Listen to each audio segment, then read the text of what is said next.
Okay, let's move on then. We're doing this at least once every season. Well, maybe 2 to 3 times a year, but this will be season 38 Survivor tier list from the side of just the most recent updates as well. We won't be including the update where the recent buffs and nerfs have been coming in for season 39. That's something we have to see when, you know, the game, well, when season 39 starts. But this will be an overview of the meta for season 38 from Survivor side. We have a total of 6 tiers as usual as well. The first one is Cupid's Arrow. We probably do know why, just by naming conventions for meta. Then of course you're going to move on to Versatile, which is very strong characters in use. Then Solo Ranker, good characters to use when you're playing rank solo. And then you have Safe Pick as well. We've changed from tie guarantee to Safe Pick. Safe Pick is just more characters that allows you to at least guarantee tie or have some form of, you know, self-defense mechanism in which they can either AC the hunter or be contained just for a little bit but not so long, or even self-rescue. Then you're going to have Situational, in which these picks kind of depend on what hunter you're up against and how good your survivors are. And then of course, last but not least, Benchwarmer has been renamed to Outclassed, in which it's just as the name has described as well. But let's move on towards the tier list then. Right, we're going to be first looking at Lucky Guy. Lucky Guy got quite a lot of buffs and, well, just buffs in general as well. However, he will be getting nerfed for season 39, but for season 38, that's our main focus. He'll be versatile. Lucky Guy, after the recent buffs, also speaking, has been really good. He doesn't get needles from chest anymore. He always gets a really good item no matter what happens if he fails a wish, and he kind of is just very fast at opening chest as well. Chest on average takes 10 seconds to open. Lucky Guy can open chest 100% faster, so by technicality he only needs to take 5 seconds to look for an item in a chest, and then he can wish for a lucky parcel as well. From what people don't know about Lucky Guy is, you can, based on area selection mode, right, when you're from Griffin all the way to peak tier, no matter where you are, as long as you spawn at a spawn location that's near towards the chest, you can always get an item before the hunter catches up towards you. So what this means is, if you wish for a gun instantly and then let's say you don't get the gun, you can wish for a gun from a lucky parcel from the other side and then start containment, because the hunter isn't that close towards you just yet. Now of course, there are certain exceptions. Let's say maybe Geisha, for example. Well, not even Geisha, but like Geisha can catch up pretty fast. Let's say even maybe Wu Chan, who has a teleportation item to use. But even so, he is still very strong. Only 5 seconds to open a chest as well. That was kind of the one things that we kind of, you know, were talking about during the last tier list video as well, which is he takes way too long just to get an item to support his survivors. But now with only 5 seconds on the clock, we've seen him quite a lot in tourneys as well, having no debuffs at all for himself, you know, overall, and just being able to get a doll, being able to get needles, being able to get quite a lot of items for himself to use as well. He is a very versatile character, very versatile character. Then we will be moving on towards Doctor. For me, Doctor is still considered pretty much outclassed by a lot of the other characters, such as Priestess, such as Barmaid, and even Psychologist as well. Just for the sake of Doctor too, yes, she has gotten multiple buffs, but like during the past few seasons as well, as we have seen before, her pick rate really isn't the highest as well. Yes, she has been picked up just to go up against Goatman in round 1s and maybe in round 2s if Goatman isn't picked in round 1. However, we do see as well, right, when the Doctor has been chosen out, there's so much other hunters that can actually counter her, like, you know, the Geisha, Opera Singer, Ripper as well with chip damages, alongside with even, you know, you could say a Soul Weaver with fast catch-ups as well, which this allows Doctor to actually heal. Doctor just get outclassed by so many other healing survivors and self-protecting survivors that there's not really much we can say for Doctor to allow her to be even above this tier list. There's just way better survivors compared to her, but of course I do know a lot of people like to play her for fun, but she honestly speaking isn't the best the higher you go up in that tier. And of course, you also rely a lot on palette mind games as well, so there is that. Then of course there will be Lawyer. Lawyer will be solo ranker for me. He is a very solid survivor to use when you're playing rank by yourself, especially when it comes to first chase of potential as well. He gets to see the hunters 24/7. He gets a movement speed boost. When you use the map, it doubles by 2 with the accumulation rate. He gets a vaulting speed boost as well. He gets a cipher machine decoding speed boost up to a total of 20%, as long as you finish your first cipher machine and slowly accumulate as well. And of course, as y'all do know too, right, He has Veteran speed boost when he gets hit. He cannot get terror shocked. He has Window speed boost, so just vaulting speed boost in general up to 12%, decoding speed boost up to 20%, and then movement speed boost up to 3.5%. If I'm not wrong, Patient does get like 2% movement speed boost per each painting placed down. And for a Lawyer, just for running around the map, he gets 3.5% movement speed boost. You can kind of see why I put him quite high on this list as well. Because of this movement speed boost, he also does counter chip hunters quite well because of the vaulting speed boost and no terror shock. He does counter fast, you know, hit hunters like Knight, like Opera Singer really well too. He just overall is very solid container, solid decoder, and if you want him to be a rescuer as well, even better, he cannot get terror shock. Then you're going to be able to see Gardener. Gardener for me is more of a situational pick.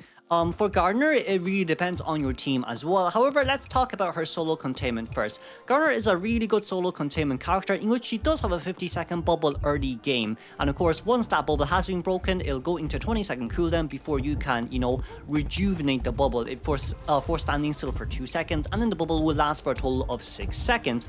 Of course, if your recharge time has been disrupted by the hunter's abilities, these will be carried up to a maximum of 1.7 seconds. So this just means that if you stand still charging a bubble and the hunter hits you, your next activation is based on the amount you currently charge and then take that by 2 seconds.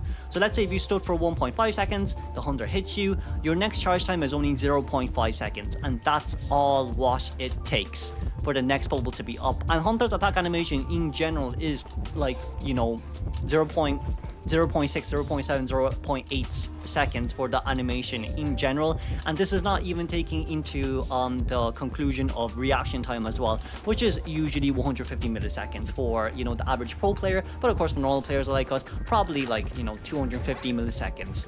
There's also that too, but like she is also very situational as well, excuse me, because, you know, there's Barmaid that counters her, there's Sculptor that counters her, and like she does counter quite a lot of other hunters too, like mainly single hit hunters because of her shield that she can use for rebound kite containment.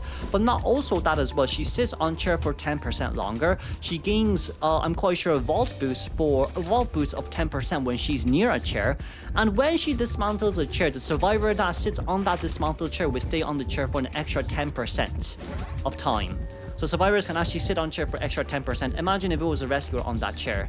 Holy heck, imagine it's Mercenary 20% chair time and then another 10%, 30% in total. Mercenary can sit on that chair until the Cypher machines are primed by that point. And not only that too, Gardener is kind of, you know, situational based off the harassment, of course near the chair as well. She pairs up well with the harassers if, you know, the hunter wants to chair the survivor. Even if the survivor do fail with the harassment, at least the hunter is forced to drop down the survivor, right, and then fix a chair and then pick the survivor back up again, in which some situations allow the harasser to harass again, or the survivor who's on the balloon will be able to struggle free. But once again, right, even with all the perks here from the side of Gardener, she does only have a shield after all. So like she still can get countered pretty darn quickly by hunters in general, even single hit hunters like Night Watch, like Lizard, like Geisha. Just the amount of speed to catch up and to get those easy lands on her is quite, you know, oof, from the side of Gardener as well. The shield overall isn't bad, it's just more or less of the fact that she doesn't really have any good usability of that shield aside from protecting herself. And of course, you will be able to see Tief. For me, Tief is still around that solo ranker, you know, type of tier. He's not the worst character to use. I think he's pretty decent because if you play him well, he's definitely really good. But I wouldn't really say he's that high up as well. From the side of Tief, your flashlight lasts for quite a long time. Even though Hunter moonwalks you, you're able to, you know, disable their ability usage, and then after the Hunter looks at your life for 2 seconds, you'll be able to stun them too. Not only that as well, he has 3 mini flashlights on his hands to use. He can place these in between pallets, in between windows, in which when hunters when hunters break or vault over pallets/windows, they'll just get stunned. And it also kind of double stacks with his flashlight as well. So if he wants a guarantee stun, he can place down that mini flashlight and then use his own flashlight too, just so he can get that extra stun time in. What's really nice about Tief is not only the fact that he does not vault slow. So for one of Tief's innate traits that most people kind of skip over is he does not vault slow. There's no such thing as slow vault for Tief. If you check his external trait, one of his external traits, he will always fast vault no matter what you do. Right, so like it's really hard for Thief to also get Terror Shocked, very similar to Lawyer as well. And like, he's also a really good rebound kite type of harasser, just because you can lock the hunter's, you know, abilities first, and then the rescue comes in to rescue, attack animation comes in through, you can stun the hunter and then keep stunning until your survivor runs a bit further out. Meanwhile, the hunter still can't use their ability. I know a lot of people kind of don't like Thief or think Thief is really bad, but based on kind of the skill sets and the assets he does have as well, without any decoding debuff, he is a pretty darn decent survivor to use in solo rank. Would I say she's better than Lawyer? Definitely not, but Thief is definitely on the solo rank tier list. Okay, for Magician for me is also solo ranker. He's honestly speaking not a bad character to use as well, especially when you're by yourself. We also see him used quite a lot in tourneys too, up against Opera, up against Goatman. He definitely is really good up against a lot of other hunters too, but you know, he does have some areas where he specializes in. More or less, from the side of Magician, his buff last season was pretty good, in which he gets move and speed boost from hunters hitting the illusion as well, and of course him and other survivors being able to bypass the illusions too, instead of being blocked, and only the hunter is blocked. From the side of the Magician, there really isn't much else to say. He has 3 wands initially at the start of the game as well, and just with these wands, look, even if you fail one of them, you can still use them in any scenario possible. Very different from Perfumer, in which even if he does fail one of his wands, it's okay. You can still use it. It's not useless just yet. Also, from the side of Magician, when you do get rescued as well, you do turn invisible for a few seconds before the hunter actually realizes that you were rescued, so that's also another plus side on that too. However, it only activates once, so just keep that in mind. Then you have Explorer. For Explorer, I think we'll put him back in, well, you know what, I want to put him in solo ranker. But then I also think that he's a really safe pick too, just because no one can actually find Explorer anymore. Especially after the recent Persona buffs as well, in which blue sticker will not be seen on the ground no more. This suits Explorer so much, especially with the fact that he can hide when he is at half health too. There's really no items that hunters can use anymore in order to locate the Explorer. Like we talked about before, right? Before the buff, it was like, oh, Huddle Blue was able to locate Explorer alongside with even Hellenberg, Feaster, etc, etc. Now, no one is able to do that anymore, so isn't that just great from the side of Explorer himself too? But yes, there is still a chance that you can find Explorer with Hunter's Instincts, but a lot of the hunters these days don't want to waste time looking for an Explorer unless they are 100% sure they know where this Explorer is hidden. But overall though, from the side of Explorer, he won't be solo ranker for me for this season because he is still pretty map dependent. I would love to put him up there, but I think he does deserve a spot in safe place because it actually makes sense. Mercenary will be Cupid's arrow. I think it's going to be pretty obvious that he is still meta after all. There's really no changes based on Mercenary just yet. For someone who can tank Terror Shock, for someone with 3 elbow pads, for someone who has delayed hits as well, by the way, meaning that you can rescue when you are at half health too. This just makes him way too strong from that side as well. But like 16 seconds for exit gate opening time is also way more than enough too. If the Mercenary has already decoded the exit gate by a bit, even if he gets hit by the hunter can't leave him until the second hit has registered, just because it only takes 18 seconds to open that gate. But then once again, from the side of Mercenary, he is just really strong. I don't think there's really much you can say about him. He's always been the same as before, right? I know some people might put him a little bit lower just because, oh, First Officer has been buffed, Gravekeeper has been buffed, etc, etc. But I do think Mercenary is still a very solid and good pick. Even if you don't kite well with him, you still have a 20% share time, in which if the survivors do full sell you, even better. And survivors come in to rescue you without borrowed time, without Titan, excuse me, also works too, just because you have that innate 8-second, you know, mini shell shock, mini Titaner time for yourself as well. So like, if you do down near a survivor cipher machine, at least they're going to be able to rescue you, and you would be able to pull at least some sort of distance away before, you know, you get back on towards that chair once again. But overall, Mercenary is still meta. Priestess should be a part of Cupid arrows as well. Priestess is still very strong. She's very high on the ban rates as well in rank 2. She's just overall like a very menacing character. Yes, you don't really see her much nowadays in tourneys, but like, you cannot undermine the fact that in tourneys, it's all Opera Singer, it's all Ivy, it's all Hullabaloo, and it's all Goatman. And it's kind of the top 4 meta hunters that are countering her as well, so there's not really much that you can do or you can say as a counter for saying that Priestess is bad, because these 4 are already quite, you know, scuffed enough as well of a hunter. They're quite strong. But overall for Priestess, up against, you know, the normal type of hunters that we don't really see often in rank, and even just Bonbon Sculptor, Wax Artist, Geisha, Bloody Queen in general as well, she is still very, very, very solid. Especially those long portals as well, in which she can provide support for her survivors too. And not only that, it allows survivors to go past long portals for even more support as well. Her normal portals overall can allow survivors to kind of run around the map pretty easily and to transition between really hard containment areas, and she works really well in big maps too.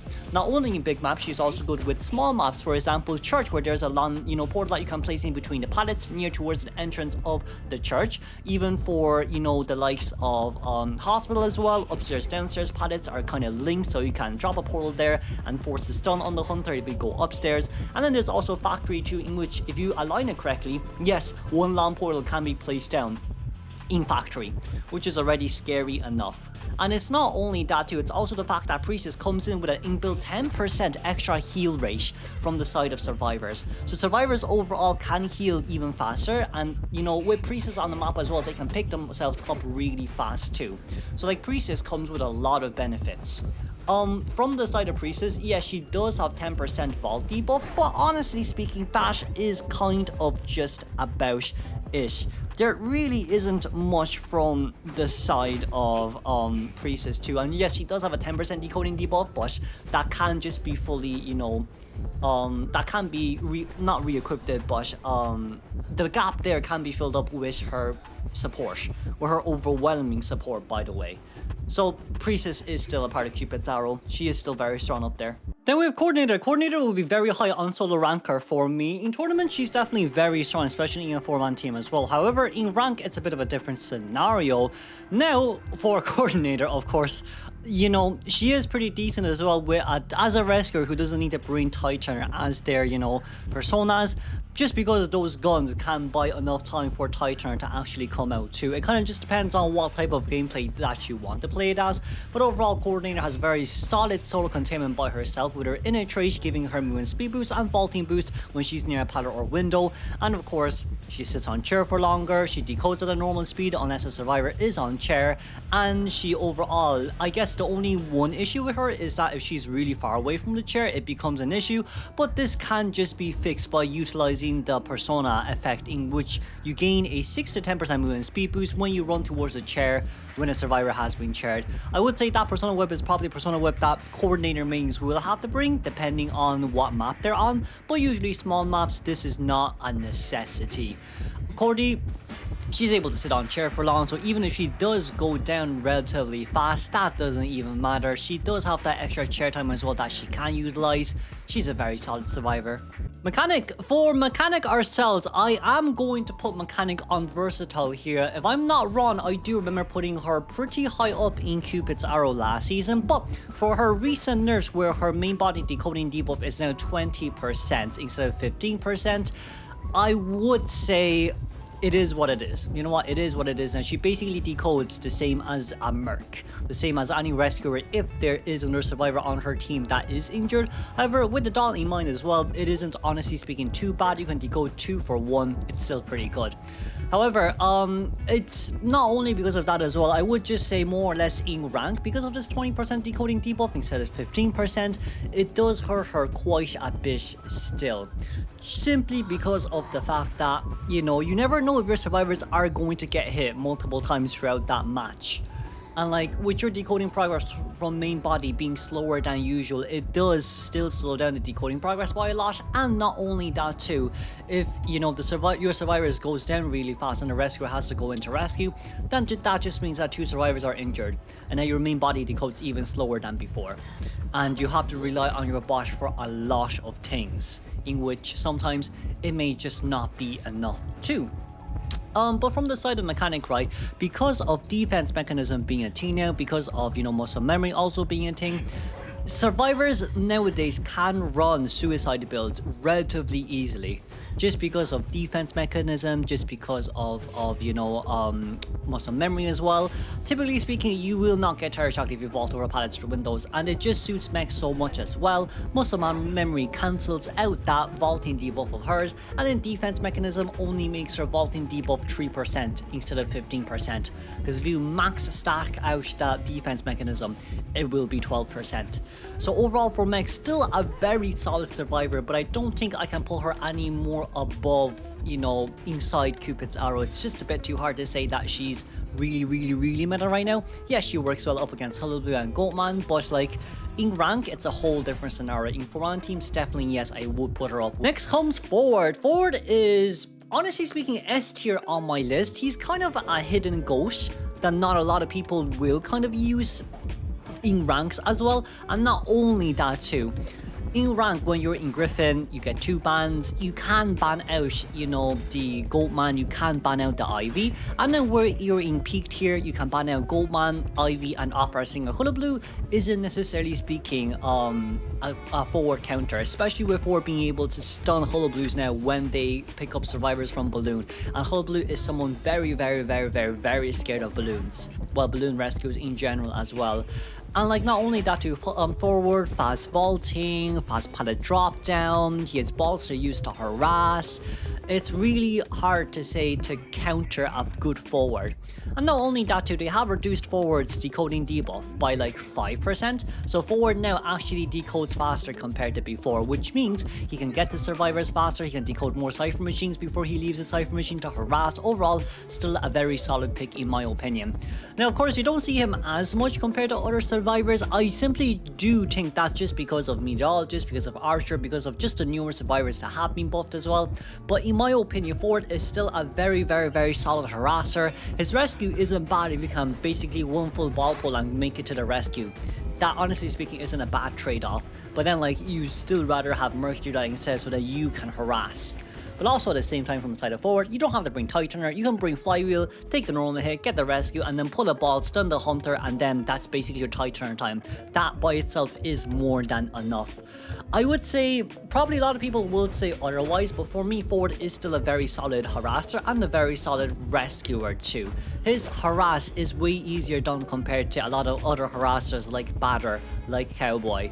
And because of how solid he can be, and because of, you know, how you can still force hunters to change to excitement, you can make kite harass, you can balloon harass, you can basically harass however you want. Then we have Perfumer. Perfumer is definitely very high on versatile now. I remember putting her a little bit further down below before as well, but this time she should be around the mid to upper range of versatile. After the persona buffs for, if I'm not wrong, the healing one, I'm not quite sure what that was called again, but it's the one where when you heal yourself, you get movement speed boost. Perfumer basically benefits from that a lot, especially when she successfully uses her perfumes too. For those of you newbies that kind of just came into IDV a few months ago, Perfumer before did still maintain the movement speed boost after getting hit, and when she perfumes back, she still has that movement speed boost to run away from the hunter. That was removed, and with this coming back as well, I would say this solidifies Perfumer's ranking in versatile. Right, she's just that strong right now in this tier. Not a lot of people play her because she doesn't really have, you know, the supportability, she doesn't really have the harassability, but from what I'll say is she's still a pretty good solid body blocker, especially when you drop down a perfume and then standing between the pallet, in which either the hunter is either A, forced to hit you, or B, forced to run another route. And either or works really well with Perfumer. Right, so then like, one could say Perfumer isn't used a lot because she doesn't have a lot of harass abilities, but when you're ranking by yourself, she's still very. Then we will have Female Dancer. I'm going to put Female Dancer below Lucky Guy here when it comes to support ability, but she is very versatile too. She has fast moves box and slow moves box, in which this can aid you whether or not, depending on what hunter you're up against. For example, if you're up against a breaking wheel, you can put down a fast music box so you walk faster. If you're up against, let's say, a geisha, you can put down a slow music box just so them geisha dashes slower and throws down her ability slower and attacks slower, so you can flywheel easier. Or another example could be, potentially speaking, sculptor slash bonbon, where you can put down either a fast music box or slow music box, depending on whether you want to dodge the, bombs, chips, or you want to mainly focus on slowing the hunter down and forcing them to break pallets even slower. Overall, from the side of female dancer though, it's more or less about once you place that music box down, it's sometimes hard for you to actually retrieve it, and it's also the fact that if you place the music box down really early on in towards the game to support your teammates, sometimes the hunter will just break it and teleport towards you. So that also comes off as an issue as well. However, she is still very solid after all if we consider her innate trait her external trait, where it's drop down equals a speed boost for like a second. That's overall not bad from her side, so she can blink flywheel overall for most of the times as well. But like, she does decode really fast because of fast music box if she's not being chased. She does provide a good, decent enough of support. She can come in as a second support when it comes to the first survivor that has just been chaired. Just place down a slow music box, drop the pallet down, the rescuer comes in, the rescue just on time as well, and either A, the hunter is forced to break the music box first, or B, the hunter is forced to chase after the survivors within that music box range.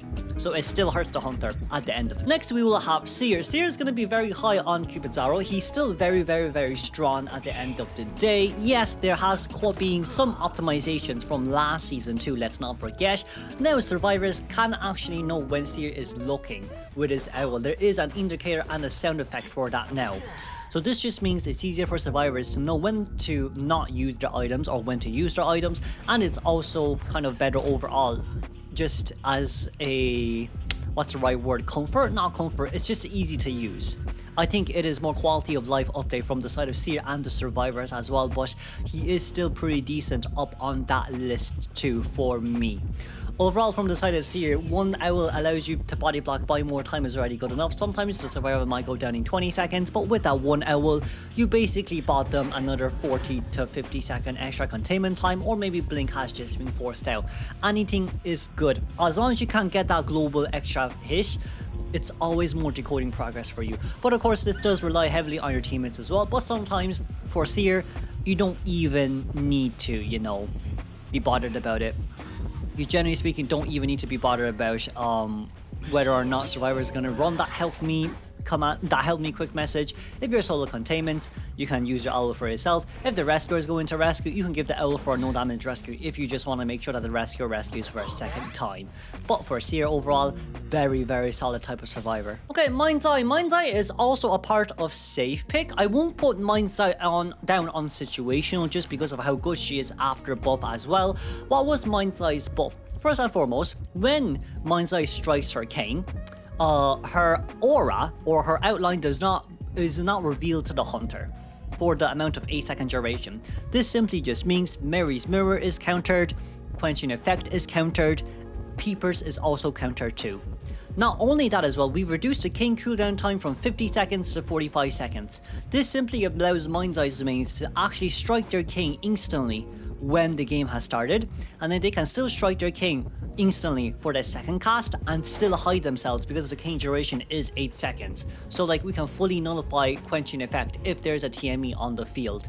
Isn't that just great? She's overall really safe pick if you designate her, let's say, in hospital in middle, if you designate her, let's say, in maybe just any strong containment area like Leo's Memories Factory in middle as well. She's just an overall very, very, very strong hidden character, very similar to Explorer, but not as good Explorer when it comes to hiding, but very fast decoder as well. She's able to see past walls. She's able to basically win any type of tight mind game just because of the fact that she can see past walls, and she can basically strike her king, showcase where the hunter is, and let the survivors know what hunter it is, so either they can A, immediately decode, or B, start pulling distance a little bit early game. Right? But like, yes, she still does have slow vaulting, but let's not forget defense mechanism is a thing, muscle memory is a thing. She only has 15% of that slow vaulting, very similar to Mech as well, and she decodes very fast. So for me, she's definitely a very good safe pick. If Hunter wants to chase her first, usually it results in like a 30-second time to find a TME. And like with TME already pulling distance and knowing where the hunter is, very hard honestly for you to actually win mind games or try to play Red Electric up against a TME as well. Next is Cowboy. For me, Cowboy is versatile. I don't think I don't look. There's a lot of debate based on Cowboy, but he has gotten buffed quite a lot already. Let's just run through it real quick, right? If we remember before, Cowboy can instant lasso survivors that are on balloon, so he can perform instant rescues. If you're a good enough Cowboy, it's definitely very doable. Then there's also the fact that Cowboy can pull distance with a lasso as well. Right after he lassos a pallet window, oh no, sorry, not a window, a pallet, a cipher machine, he basically can gain movement speed boost afterwards as well for like 1/2 seconds. So not only is he able to pull himself towards an item or a commodity, weird way to say it, any pallet or window, he can also gain movement speed boost afterwards, so he's like a very good distance putting type of character. Yes, it's a bit situational, but if you want to as well, you can also pull the hunter too. So what we mean by this is if the hunter is very close towards you, you can lasso the hunter to block the hit, to dodge the hit, not to block it, and then gain the speed boost to maybe run somewhere else. That's the nice thing about Cowboy's containment. Cowboy's harassment as well is really good too. Instant lassos are now back. I still remember back in the day when people were like, oh, we removed instant lassos, Cowboy isn't good anymore. His instant lassos are back now. He should be back to versatile no matter what happens. I just think that his popularity isn't high enough for people to play him at a very decent rate. I'll be honest with you, the only one person I know who was an IDV YouTuber that played Cowboy quite a lot was Cats007 or 007. But he's not playing anymore, so we can forget about that part in all honesty. But like, look, instant lasso is back for Cowboy. Cowboy provides a lot of type of mind games when it comes to going up against hunters as well. Yes, sometimes hunters can play mind games up against the Cowboy, but usually speaking, you would have the upper hand when it comes to things like this. But then like if the hunter manages to drop down a survivor during mid animation of you pulling out your lasso, then that's very rare, because maybe in high tier it's not so rare, but like it's still very rare in the sense that you keep playing mind games and then like somehow the hunter dropped down right when you actually pulled out that lasso to balloon rescue. Then you have to give the props to hunter for that, because they're actually the one that has played well. But like for Cowboy, you're a distance harasser. You can lasso survivors from a distance away. Even if the survivor isn't on a balloon, you can lasso them from a distance away. You can lasso them like from an elevation area as well, depending on the scenario. But I think they have nerfed that when it comes to balloon lassoing. You cannot balloon lasso a survivor on an elevation area such as stairs. But overall, he is still good enough. He might not be Cupid's arrow good, but he's versatile enough for me to put him on this tier list. I do know some people may differ. I would like to see it from Cowboy main's point of view, because I'm not a Cowboy main, but based on his full kit and most Cowboys I've went up against, which is not a lot by the way, because now it's like Meteorologist Knights and Faro Ladies, because it's the new meta. I would just say the meta is a bit different, but he is still pretty decent. He is versatile for me. We then have Embalmer. For me, in rank, classifies as a very, very safe pick. I do believe even in tourneys he's classified as a safe pick because of Opera, Ivy, Hullabaloo, and Coleman. That's the only reason why. If it wasn't for these guys, then Embalmer might be a bit higher. But in rank, definitely a very, very, very safe pick for Embalmer is what I will say. He's very good in lots of occasions as well, where it's kind of like you get downed really fast, you self-resurrect yourself, you self-rescue yourself, you get downed again. It's no problem. All 3 cipher machines are already done because, you know, you haven't been doing anything that disturbs your survivors from decoding. So for Embalmer, it always guarantees him in a tie as well. There are different scenarios where if the Embalmer is in first chase, you can look at the survivor's face, drop down the coffin on the other side of the map, and then you know for them to rebound Kai. But of course, sometimes this comes with the cost of time. The time to kind of get everything here set it up just like that as well.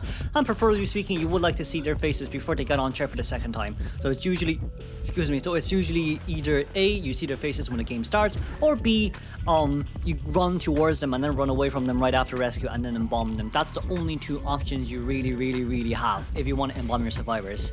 But like, he is a very solid pick. No matter what anyone says, he's a very solid pick. Even if you want to delegate him as a rescuer, that's also okay too.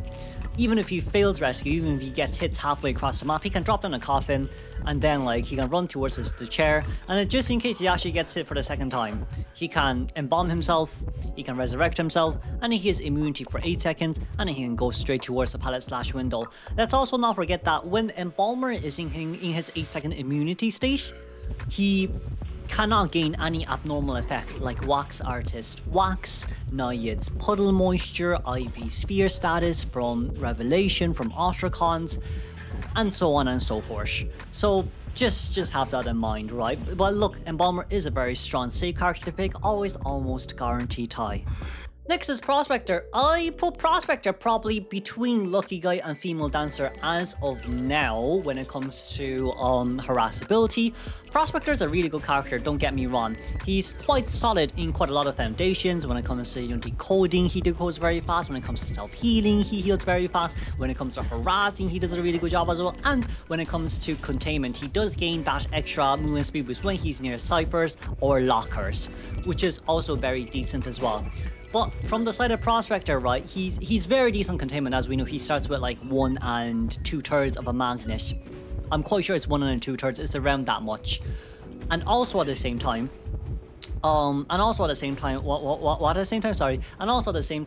during his first containment, he will always get his second magnet ready to go as well. So you will always have 2 magnets unless you really mess up. Then that's on you. You can't blame me for that. That's honestly on you. But like for Prospector, 2 magnets for first containment is already going to be guaranteed you for 60-second containment. You also have a flywheel as well, in which it works really well with magnets. Drop the magnet down. If you feel like you're about to get hit by the hunter before you can push him back, just flywheel, and then after the flywheel, the hunter will be pushed back and you're overall okay.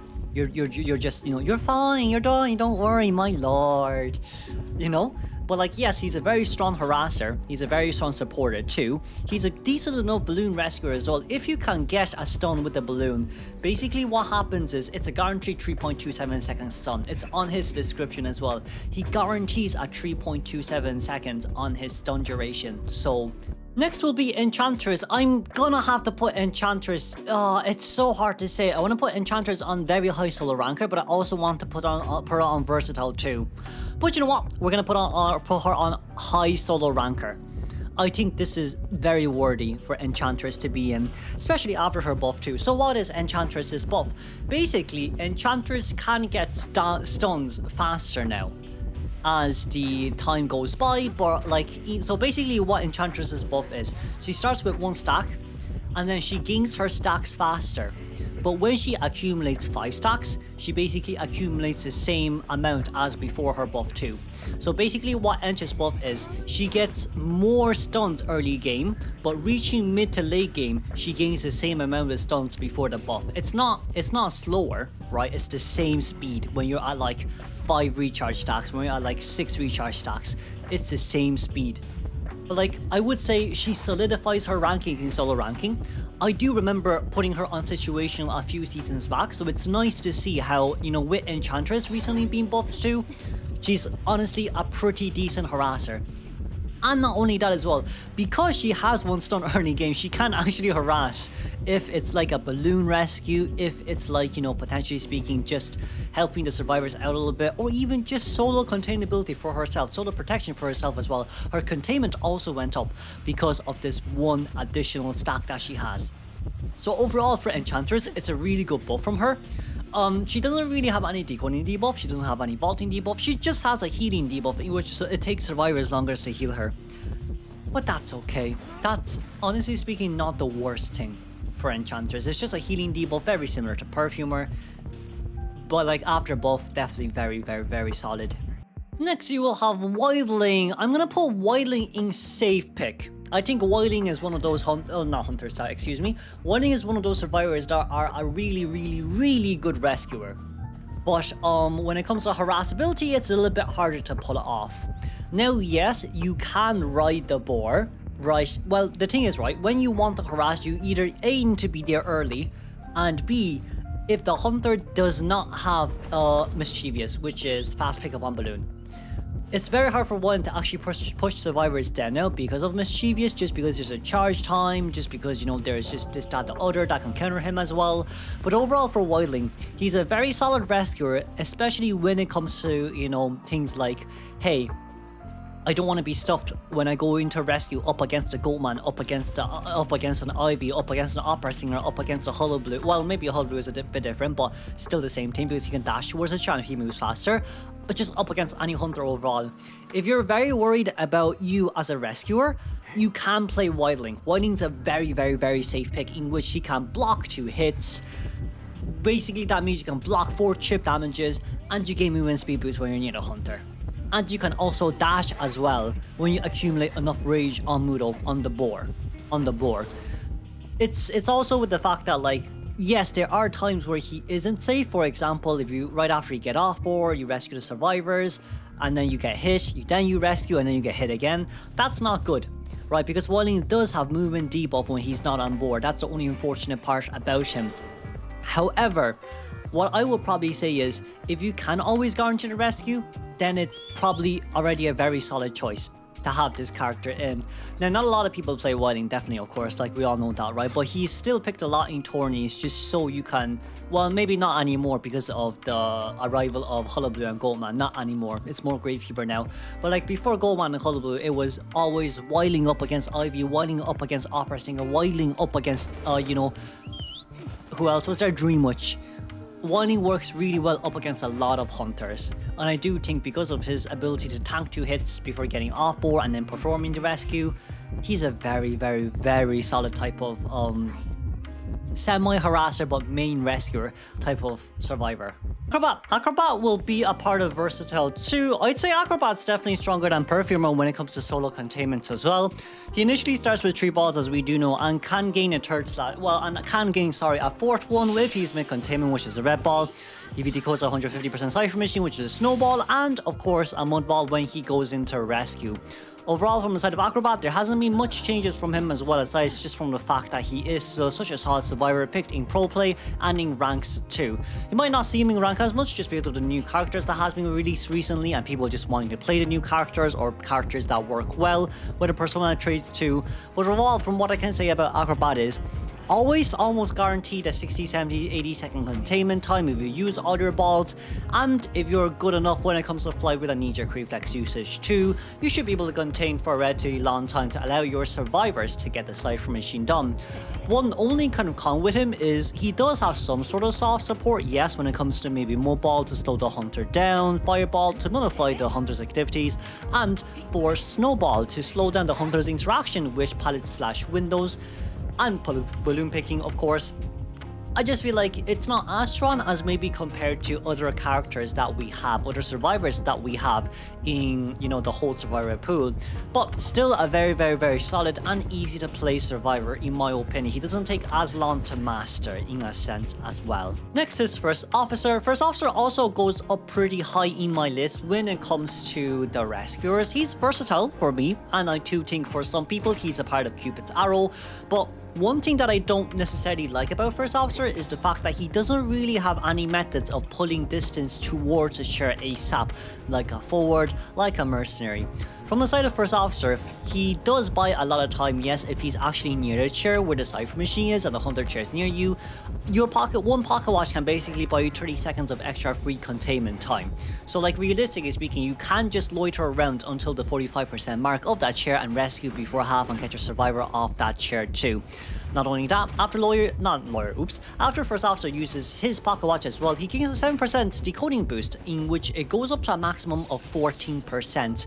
Overall, it's not bad, especially with the fact that if you do a 20% decoding debuff and you gain 14% after using your pocket watch, I'd say it's a fair enough trade-off too. First Officer is kind of one of those characters that you use in rank if you want to maintain the Cypher Rush, especially after you perform that first rescue too. The main difference between First Officer and all the other rescuers is the fact that after he rescues, he can decode faster. However, he cannot really provide anything aside from a stable rescue. Yes, there are definitely times where he can't rescue, for example, if he pops his pocket watch too late, if he's too far away from the chair, he pops his pocket watch, and then the hunter stays away from him, in which he can't hypnotize the hunter because he's not close enough, and then the hunter maybe can get a surprise hit on him. That could also be another case scenario where First Officer doesn't do well. Or even just the fact that early game you get a free hit on First Officer because he might not want to use his pocket watch and then change targets with teleport or warp, and now you have to waste time to actually heal this First Officer to back to full health and then to continue Cypher Rush once again.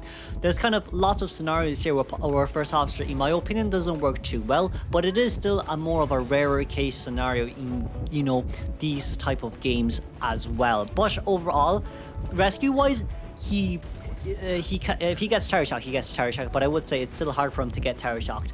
But that 5-second mini tie turn time can also only activate once. So if you do get hit from afar and you activate the same pocket watch activation again, you will not get that tie turner effect out. It only applies once per each pocket watch usage, but still a very good rescuer in small maps. To big maps, doable, but small maps, better.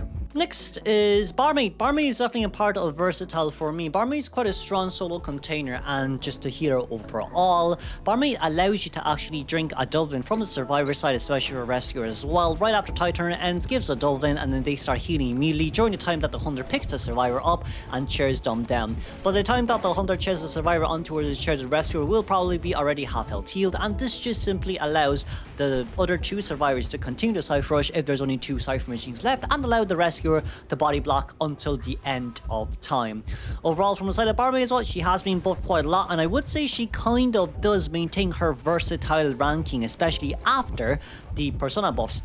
With the new touch effect from the side of Survivor's persona, once Barmaid heals, she will gain a 35% movement speed boost. So this kind of guarantees the fact that if her heal does come true, she will not get hit instantly.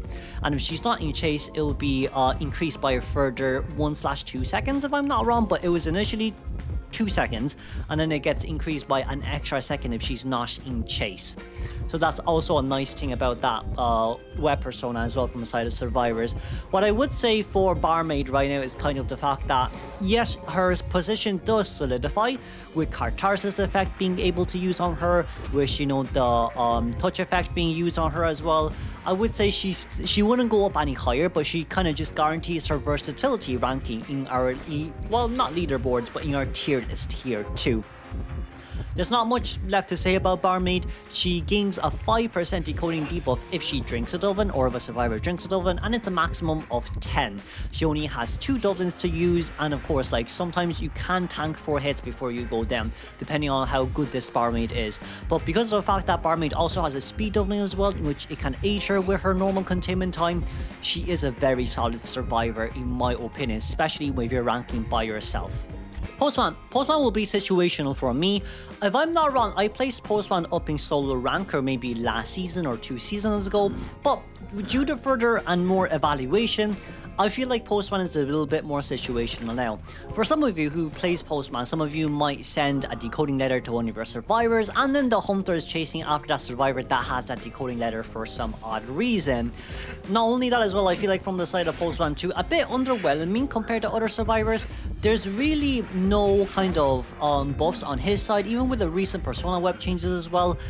Postman still kind of remains the same too. Yes, that 10% decoding boost is nice. Yes, that knee-jerk reflex letter is nice. Yes, that extra vaulting letter is nice. Yes, that movement speed boost letter is nice. Yes, that rescue letter is also nice too. Yes, that dungeon letter is also great as well. However, when it comes to Postman solo containability, I just feel like it is a little bit lacking. However, he is still pretty situational as well, because sometimes those letters can come in quite clutch when it comes to survivors. Sometimes his dog can come in quite clutch when it comes to containment. Sometimes if he sends a letter to himself, it can become quite clutch in certain scenarios where he can contain for a long time, or his survivors can contain for a long time as well. However, I do feel like the biggest downfall when it comes to Postman is the fact that he has been buffed before, but I just feel like it wasn't enough. His solo containment just isn't as great as, let's say, maybe all the other type of survivors. You can counter the dog bite, you can counter Wick quite well, and I also feel like Wick kind of does get countered by Rage. Wick kind of does get countered by Tolerance, so the slow debuff reduction from that side of Persona web as well, for people who bring Insolence. And it's kind of more or less just, it's really rare sometimes in rank to see survivors actually pulling off, good usages of those letters. I'm not saying those letters are bad, I'm not saying those letters are underwhelming, but in a rank scenario where you don't really know what the survivors are doing and you don't really have too much communication to, it's a bit harder for Postman to be at his full potential. You don't really see Postman much in meta as well, just because there are definitely better options like Aeroplanist, Aeroplanist, like, you know, just a lot of other characters in general as well. But he's not outclassed. I feel like he still has his uses somewhere, but it's way too situational. Now let's move on towards Gravekeeper. Gravekeeper will be part of solo ranking for me, and let me explain why. In tournament settings, we'll definitely put Gravekeeper very high on the tier list, especially when it comes to rescue up against Goldman and Hullabaloo, and even potentially speaking Ivy as well. However, you cannot forget that this is a ranked tier list at the end of the day, and let's not forget about this too, right? In rank, you will ban Goldman, Hullabaloo, and either Ivy or Opera Singer, so realistically speaking for Gravekeeper, if you are first chase in multiple scenarios, you're probably up against a Geisha, a Nightwatch, a Gamekeeper, a Soul Weaver who can gain stacks of webs after hitting you and then get a hit on towards you immediately, Wuchan, which basically needs presence from you as well. Who else is honestly there that I can think of? There's just a lot. There is just a lot of characters that counter you. And not only that as well, yes, you can dash towards pallet star windows, yes, you can drop down a pallet and force a Hunter to break the pallet, or if you just loop around them under one single pallet. However, you can't really forget about the fact that most of the times Hunter will be bringing fast pallet breaking. Most of the times that the Hunter that do chase after you are fast movement speed Hunters. From Gravekeeper though, his solo containment is great, but he does definitely have his counters as well. He can buy guarantee 60-second kites, he can definitely guarantee a blink instant hit down, but you still have to remember, right, the moment you get down, the issue is maybe not everyone will have Tide Turner, so no one can rescue you at all. If someone does come in to rescue you and you have no items left, that's just even worse, because in this case it might be a double down, in other cases it might just be the fact that you're going to get farmed on chair, which is absolutely horrid. So this is one of the reasons I put Gravekeeper in solo ranking. It's just because it's rank. It's not always going to be Opera, Hullabaloo, or Goldman like, you know, in tourneys. There definitely will be, like, you know, Nightwatch, Geisha, fast movement, stack Hunters like Bombon to chase after you as well. So you still do have to be careful. But let's not get me wrong, right? His rescue is definitely really good too. For Gravekeeper, he can tank 1 normal hit / 2 chips, which is good. This is really good. And not only that as well, he does gain a 10% movement speed boost when he runs towards, when he's in burrow state, when he's in his shovel state, which is nice, especially when it comes to catching up towards the chair, when it comes to going towards the chair ASAP. And his burrow state lasts for a very long time. That burrow state of his can tank a detention hit. That burrow state of his can also dash towards any area that he wants to dash and push Hunters back if they're within the range of the, you know, superhero dash out. That's great on Gravekeeper. So like, you can't really put him down any lower. He's definitely more better than a safe pick, but also at the same time it's kind of like, is there potentially something that we're lacking from Gravekeeper? Maybe yes, maybe no. But like, because rank you always ban Goldman, Opera Singer, Hullabaloo, or Ivy, realistically speaking, for you to see him be at his full potential is still kind of rare. Because most of the times you're probably going to get a Geisha to chase after you, or a Nightwatch, or a Spider at the end of the day. I'm not saying he's weak, I'm just saying in a rank typical scenario, if you're the only one with Titan and your first chase, I don't think you can kite longer than a Merc. I don't think you can kite longer than a Forward. I don't think you can kite longer than a First Officer compared to any of these 3 rescuers that are up on top. This will be Prisoner. I'll put Prisoner above Mechanic here due to Mechanic's nerf as well, but I do feel like Prisoner is very versatile. He has support in which you can push Cypher Machines across the map. He also does have Harass, in which you can use those electrocutions to balloon harass and maybe potentially body block for the survivors, and he can contain as well because of his electrocution. Basically speaking, he gains 1 electrocution per chair, so he starts with 1 electrocution. After he's been rescued, he already have his 2nd electrocution, so there is still a chance for a prisoner to rebound kite, or just to avoid the instant hit after you get rescued too. From the side of Prisoner, I would say, because of the fact that he has no vaulting debuff, no decoding debuff, no healing debuff, no execute debuff, and only a heartbeat debuff in which his heartbeat radius is reduced by 20%, I genuinely speaking don't think it's that bad from the side of a Prisoner as well. Personally speaking, I do feel like if you just force Prisoner to spawn in a really good containment area, even if he is first chase, he can definitely kite for a long time because of the areas that he's in. And if he is not the first chase, he can push the rescuer Cypher Machine into decoding faster and just not waste the rescuer's time into going back to their own original Cypher Machine and, you know, waste time running up and down instead of opening a new Cypher Machine instead. Overall, from the side of Prisoner, he does outclass quite a lot of the other decoders as well, just because of his, ability to push cipher machines, to support survivors, and overall his containment is also really, really, really strong. He's kind of one of those decoders that has a bit of everything, like a jack of all trades, but he is definitely a master of decoding, especially with those push rates as well. Ento overall has a stronger supportability compared to Barmaid. Ento overall has a stronger containability as well compared to a lot of other survivors in Versatile, but Ento also has received a buff before too. Entomologist can see survivors past, Entomologist bees can be seen past walls. The further away the bees are from the survivor, the more visible it is.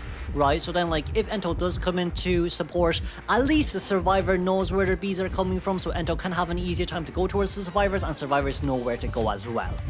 Let's get that firstly straight. Not only that as well, Entomologist can now disperse her bees when she's incapacitated on the ground, which means even if you don't get rid of your bees, even if you do get hit down while the hunter hits past the bees and got you instead, your bees basically doesn't get consumed. It doesn't take more stacks. Not only that as well, instead of 5 hits on towards the bees, now it takes 6 hits to fully get rid of the bees. So basically speaking, Entomologist is now way more annoying. Her containability is way stronger. She's no decoding debuff, she's no vaulting debuff. She makes windows, she puts honey on windows so survivors can vault faster, so that's a little bit more of a supportability as well. And not only that too, she only has a healing debuff. And if Ento is first chase, usually speaking, you wouldn't be healing her anyways. So like realistically speaking, Entomologist is such a solid container, solid supporter, and you can even use her as a rescuer as well. You can run Ento with Tightener just because, the bees slow down the hunter by 90%. You have to hit the bees twice to get rid of it. Sometimes you can bait the hunter's attack animation out but not allow that attack to hit the bees, so you basically waste more of the hunter's time while still maintaining your bee swarm. But overall for Entomologist, still a very versatile character. I can't move her any up because of her recent buffs. I don't think she can go up any higher, genuinely speaking, just because of her skill ceiling too. Painter is solo ranker vibes. I think I can put Painter in between everyone else. So from the side of Painter, I can see why people think he's a little bit more of a safe pick or even situational, but from my own personal opinion as well, if Painter drops down a painting and the hunter breaks the palette, it's not painting. If Painter drops in a palette and Hunter breaks the palette, Painter usually will have enough visage of the hunter's face so that he can start painting already. And like during his painting time as well, he only needs to paint up to 66.67% or even 70%, let's just say 70%, to drop down the painting and then stun the hunter and pull even more distance away. From the side of Painter, yes, he does need to look at the hunter's face first before he can drop down a painting, but per each painting drop down, he can gain a 2% movement speed boost permanently. But the only debuff that he has is the fact that after he drops down a painting, his location will be revealed to the hunter after they get stunned for like 4 seconds. It'll be a red outline, so the hunter can literally see where you're going, so you can't really play mind games at all once you drop down a painting. However, Painter is more solo ranker because he's a very safe pick. Let's just say why he's definitely a very safe pick. If he does get down fast, no matter what happens, there's no before half, there's no after half. You can rescue Painter anytime. You don't really have the dedicated time to rescue Painter. You can finish other cipher machines first and then go rescue Painter as the rescuer. It's no problem at all. If you want to, as the rescuer, if the hunter actually cheers near you instantly, you can just rescue the Painter immediately as well and force him to pull distance away from you, so then like you can go back to decoding your cipher machine. Meanwhile, Painter's chair elimination progress does not increase at all. It just remains the same as you left last him with the rescue. That's why I like Painter so much. It allows the survivors to continuously cipher rush. Not only that as well, he has a good enough item in which you can stun the hunter, pull distances away, or drop the pallet down to stun the hunter again in that regards too. One of the only issues with Painter is, I would say, excitement, but this also works the same as Coordinator. This also works the same as any harassers in general. For me, excitement isn't enough to make Painter useless because he has 2 paintings.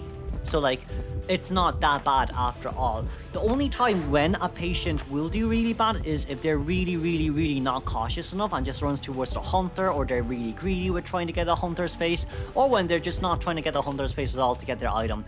I do think that's one of the times where it's like not good for you. However, from the side of Painter as well, like, you could play pallet mind game, and if the hunter doesn't walk past the pallet the first time, just drop them pallet and you'll already have the hunter's face. Because when you pallet mind game, you're already looking at the hunter anyway, so realistically speaking, you will have that painting. So just drop down the pallet and then start painting the moment you pull distance out. It's okay. It also doesn't take too long for Painter to get his painting as well, usually after you drop down that pallet too. So like, realistically speaking, you'll always have a stun item that stuns a hunter long enough, so then it shouldn't really be an issue for you to maintain a long containment time. Painter works really well with harassers, Painter works really well with forward. Painter doesn't mind whenever you want to go rescue him. Painter is just pretty solid in my opinion. Now you could say Painter is situational at times, but for my basic understanding is, if his paintings can guarantee some sort of harassment or impair the hunter's vision for some sort of time, that's a plus. That's honestly speaking a plus. It might not do a lot compared to other harassers, but it's good enough to the point that hunters are forced to look away from the painting if they want to get the other survivor down. So Painter has great solo containment. If you sell Painter, it's basically the same as selling an Embalmer. He has to sit on chair for as long as possible, so it doesn't really, you don't really have to care when you rescue Painter. Just any time will do for him. And it's also the fact that like, the paintings are pretty nice. Excitements can't really counter Painter. Like, Excitement is once every 80 seconds. Painter has 2 paintings. Realistically speaking, he should at least be able to drop down 1 before anything bad happens. Then you're going to be able to see Batter. Batter is a very versatile type of character to use in rank, in my opinion, especially after you ban out the big 4 meta hunters, or even the big 3 right now. For Batter, of course, you can't go against Ivy, but you can go against so many other hunters that aren't the big 4 / the big 3. In my opinion, right from the side of Batter, is that because of his empathy speed boost that he gets when Survivor gets it allows him to get towards survivors fast enough to be able to actually harass. Not only that too, that movement speed boost of his also works when you knock a survivor down after their first chair. Batter will gain a movement speed boost, in which it makes it very hard for you to actually pick up the survivors up while he maintains that 50% movement speed boost for like 8 to 9 to 10 seconds. It's just really annoying. Right, and like, Batter is also a long distance type of harasser. If he misses his first Baton Ball, he can immediately rage and reset his cooldown for his second Baton Ball. So like, he's also not too error prone in the fact that he can recover from himself very safely too. So like, that's honestly speaking another thing that we can keep in mind in this regards as well. Not only that too, from the side of Batter, he vaults very fast, his rage gives him speed boost as well, and it's just overall the fact that like, he's a very solid type of survivor to play. Yes, his decoding debuff definitely hurts quite a lot, but his harass can buy quite a lot of time when it comes to balloon pickup, when it comes to just a lot of other things as well, like support, Mikai harass, rescue can be no damage rescue sometimes, and you know, just overwhelming positive. Yes, he gets countered by and by undead, but like, just overwhelming positive against most other hunters in general. Now you could say Batter is solo ranker because of his decoding debuff, but if we say that, you can say that maybe the same for Forward. The only reason why Forward is higher than Batter is because of the fact that Forward can maintain ball. Forward can use ball to pull away, but if Batter misses his Baton Ball for the first time, he might just get a hit because of that one mistake. Even if you do rage on time, there's a rage animation you have to take into consideration of, so like, realistically speaking. Then you will have Toy Merchant. For me, I'm gonna have to move Toy Merchant down a little bit more. Toy Merchant is more of a safe pick for me this season, for numerous amounts of reasons. I can't really put Toy Merchant down on situational just because she's gotten really nice buffs as well, but Toy Merchant is definitely a really safe pick. Let's talk about Toy Merchant.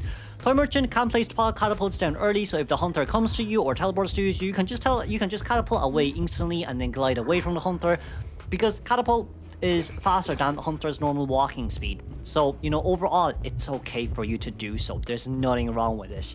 Also from the side of Toy Merchant, 2-story area works really well for her because she doesn't even need a catapult. She works really well in Leo's Memory. She works really well in Chinatown, in Ever Sleeping Town, in Leo's Memories. Where else is there? There's also Ever Sleeping. There's also Moonlit River Park. Like these type of big maps in general. Sometimes even Hospital, but I would say Hospital, Church, Arms Factory are a little bit harder to say.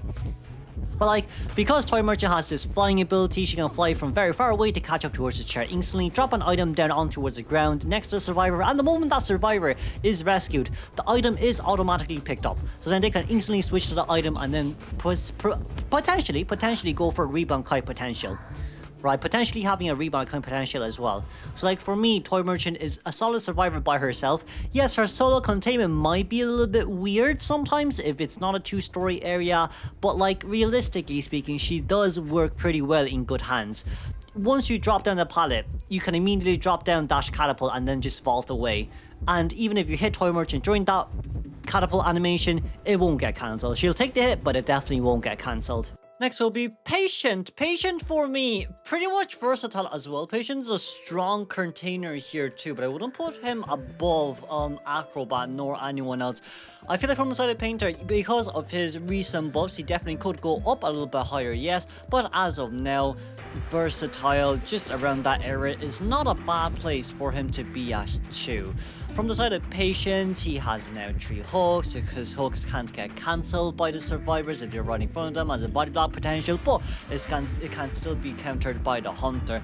And of course, we have seen as well during the previous Patient's buff too, if we disregard the current patch one for the new seasons, this is only season 38, it is honestly speaking pretty nice that you can kind of toggle on and off whether or not you want to vault over obstacles or whether you want to kind of pull away from the obstacles, right? So I do think that's more or less a very nice kind of quality of life adjustment from the side of Patient.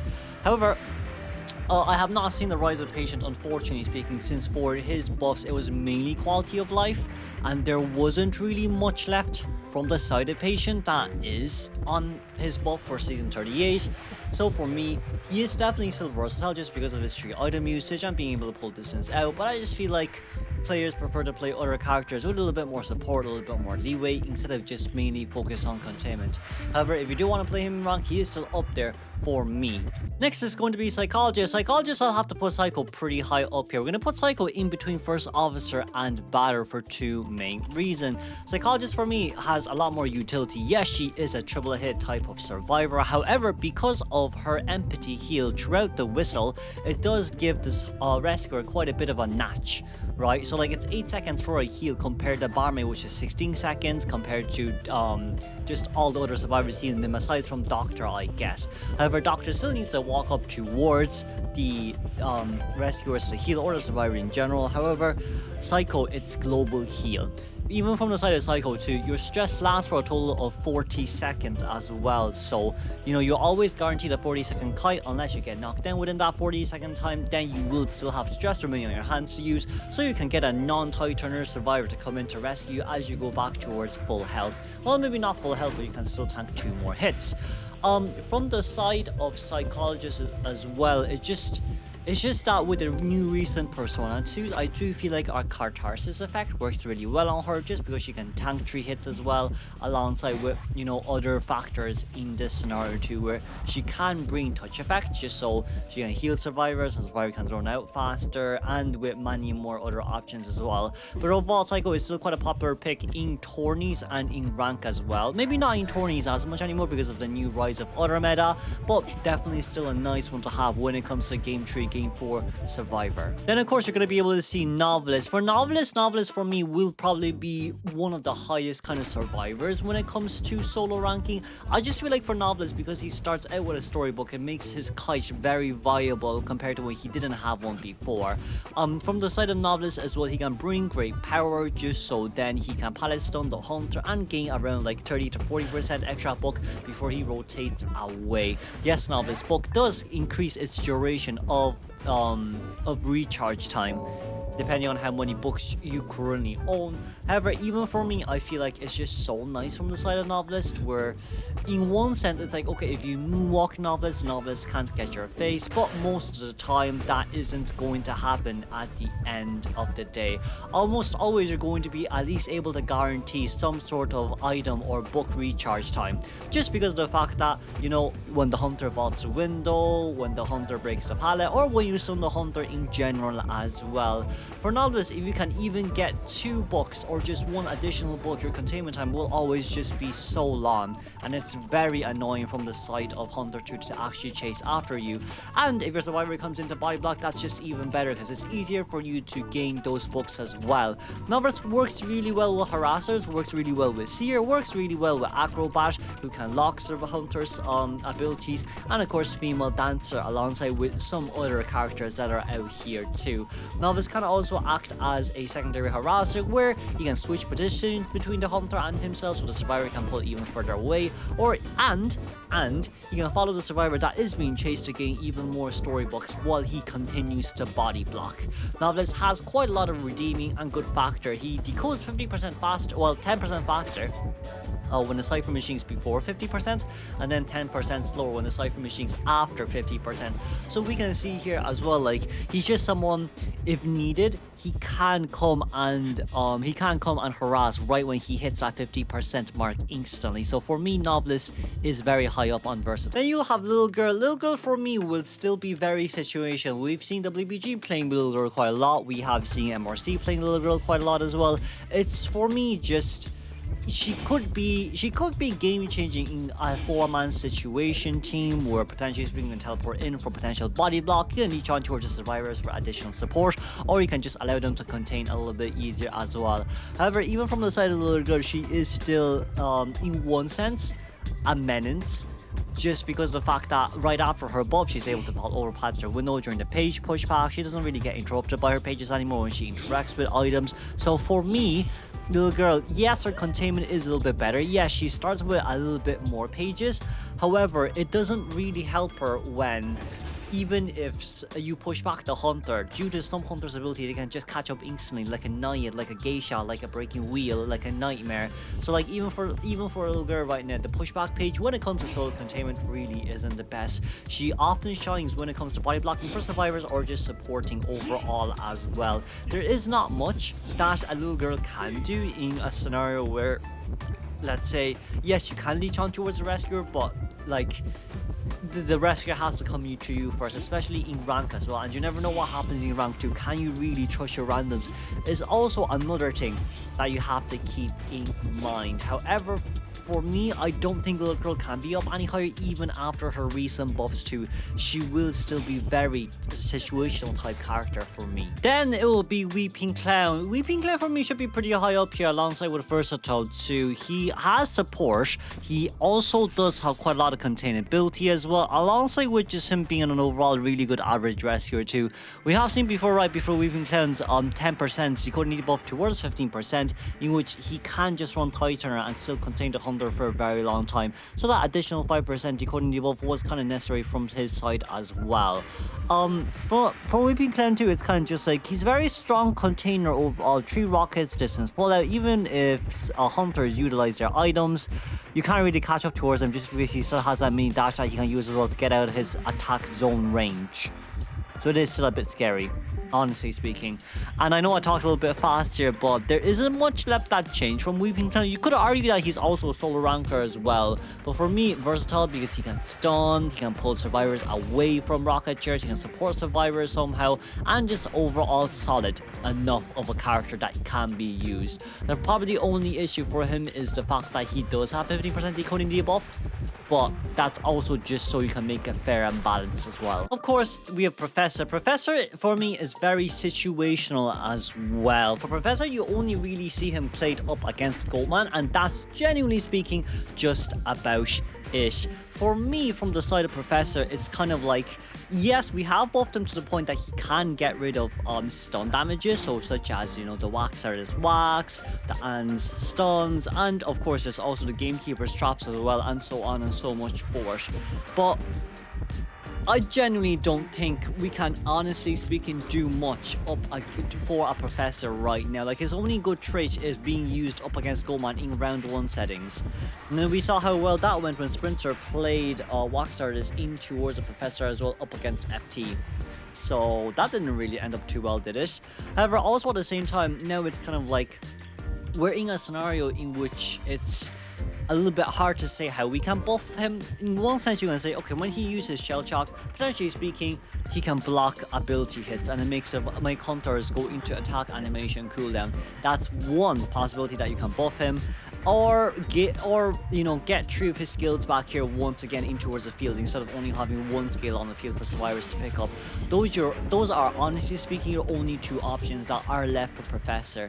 Potentially speaking for Professor, maybe increase it from 1 to 2 skills across the map instead of it just having 1. But for now, as we do see in tourneys too, you only see him in tourneys as a round 1 character pick up against Goatman, no more no less other than Dash, which is unfortunate for him, so I can't move him up any higher. Then you have Antiquarian. For Antiquarian for me is still a part of Cupid's Arrow. I know not a lot of people play Antiquarian as much compared to before, but it's also just because of the fact that we have newer survivors coming out as well. But Antiquarian is still on top of the list regardless of what happens. And he's just a very strong character overall who deals very well up against non-meta characters, up against Opera Seer as well, and then up against the Hullabaloo too. Now when it comes to going up against Goldman and of course Ivy, it's a little bit different. Ivy, we all know why, but she can still kind of roam around and contain up against that Ivy, but harass definitely isn't possible anymore. For Goldman, it's a bit hard here to say because if you place down that cage perfectly, you can't even disarm the moment the moment he teleports straight in towards your face, which is why even for Antiquarian, Goldman is a little bit of a harder kind of play here as well to perform. But she still works really well up against the majority of the hunters, I'd say 90% of them. And it's only like 2 hunters or 3 hunters if we include Wax Artist, depending on how the Antiquarian plays, that counters this character. I can't really put her any further down. There's no reason why she would go down. No decoding debuff, no vaulting debuff, no healing debuff. She can put that pallets down faster if the hunter misses hits as well. She can disarm the hunter, she can move faster, she can flip like an Acrobat but not better than an Acrobat, and she can support and balloon rescue too. She just has a lot of versatility that is on her hands, therefore she can't really go down anymore. It's just people not wanting to use her, probably because of overusing her quite a lot during her meta days, but still very strong character. Then we will have Composer. Composer will have to be on the very bottom of the barrel here once again, unfortunately speaking. I know for a lot of people that, I have seen the comments before for my previous Survivor tier list, which is I think season 34, or was it season 36? Yes, 2 seasons ago. So it seems like I'm making Survivor tier lists now once every 2 seasons. However, we have seen from the side of Professor as well, right? With these new survivors and hunters coming out too, it's just many more of them outclassing him. Like throughout all these decoding comps as well, like Prisoner does better, Lucky Guy does better even though he's not a decoder, Mechanic still does better, Explorer does way better, TME does way better. Even Postman could potentially speaking say do better than him as well, just because of the fact that he has support buffs he can contain and he has many more that has to come as well. From inside the Composer, yes, you do gain 1 tuning every 50 seconds. However, those tunings isn't going to be able to allow you to outrun any hunter compared to Toy Merchant, compared to a Weeping Clown, compared to, who else is there that's on my list, compared to Forward, let's say. But Forward really isn't the best example. From inside the Composer, I remember putting him up in solo rank a few seasons ago. That's because it was bomb on sculptor meta. We have moved away from that meta and it's now full fast chase hunters as of now. I would say it's more or less just an unfortunate scenario here for Composer. He does decode the fastest in the game, but he's usually first chase. And even if he's left out there, which is really rare by the way, the hunter will always go after him because he's like, he can't hide, he can't decode, he can't hide, he can somewhat contain, but his containment won't really allow you to pull that much distance out. And the hunter catches up pretty fast anyway, so you are pretty much cooked at the end of the day compared to any other decoders out here. For me, unfortunately speaking, yes, Composer is outclassed. Even I think Faro Lady kites better than a Composer. Next will be Journalist. Journalist will be a part of solo ranking for me as well. I'm going to put Journalist right behind Coordinator here, and I think it is a very nice place to put her as well. From the side of Journalist, as we said before too, she does have 3 little Orphees in between pallets and 1 rescue Orphee as well. However, if she is 4 chases, it's not 4 chases, if she is first chase, she will have 4 little Orphees instead because she can converse the chair one into towards the pallet one. For me, if I'm going to be fully honest with you, I genuinely do feel like she could go higher if she can have 2 rescue Orphees, but for now it's still solo ranking because she can always guarantee the rescue no matter what. She's like a mercenary but not on steroids, because a mercenary can run around with an elbow pad to pull distance in towards the chair. For Journalist it's a little bit different, she's mainly focused on containment. Meanwhile Mercenary is a bit more focus oriented on distance pulling and gaps creating. So it's 2 type of different characters in usage here as well. I would say the biggest issue when it comes to Journalist little Orphee is the fact that bombs, statues, puddles and just chip damages in general can get rid of the little Orphee, so you will still have to take the hit anyways. And sometimes I do feel like there are some Journalists in scenarios where they're like, oh, maybe I can't rescue, I'll just drop down the Orphee here first and see what happens afterwards, and then they'll take the hit, but they at least still guarantee the rescue, which is a nice thing without getting a double down. I feel like that's also a nice plus from the side of Journalist too, compared to maybe a Mercenary who can get terror shocked and then double down right after he rescues.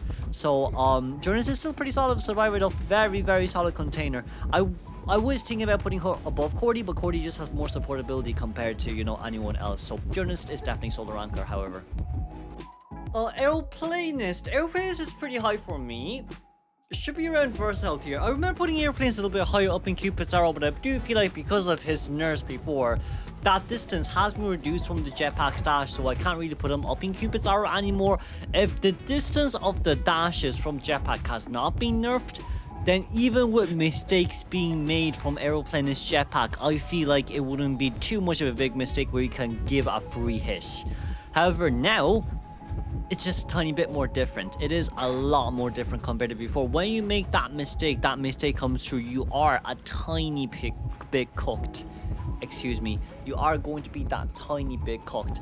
So from the side of Aeroplanist, he is definitely still good, yes, especially with that 2% decoding buff as well for each cipher machine he touches, which allows other survivors to decode a little bit faster. However, aside from that, there really isn't much left that we can give for him too. He can become a secondary rescuer, he can be also a great container. Support wise, he pairs up really well with Novelist because of his buff when there's survivors nearby. When it comes to pallet drop down, he basically gets max great power, if I'm not wrong there as well. But overall for Aeroplanist, no changes for him, so he'll remain in the same kind of area for now. Cheerleader is also part of versatile for me. I'm gonna put her just underneath Aeroplanist here. I do feel like a lot of people will have some different opinions on this, which is also understandable as well. It's also the fact that I feel like maybe I'm taking a little bit into consideration Cheerleader's buff coming in towards the newer seasons too, but we will ignore all that for now and just talk about why I think Cheerleader is still a part of versatile, even if she isn't picked in tourneys. For Cheerleader, you still do get 3 bands in rank. Not everyone's going to play Opera, Hullabaloo, or Ivy. Well, not everyone's going to play Opera, Hullabaloo, or Goatman, so Cheerleader is still a relatively good pick up against all other characters in this map as well.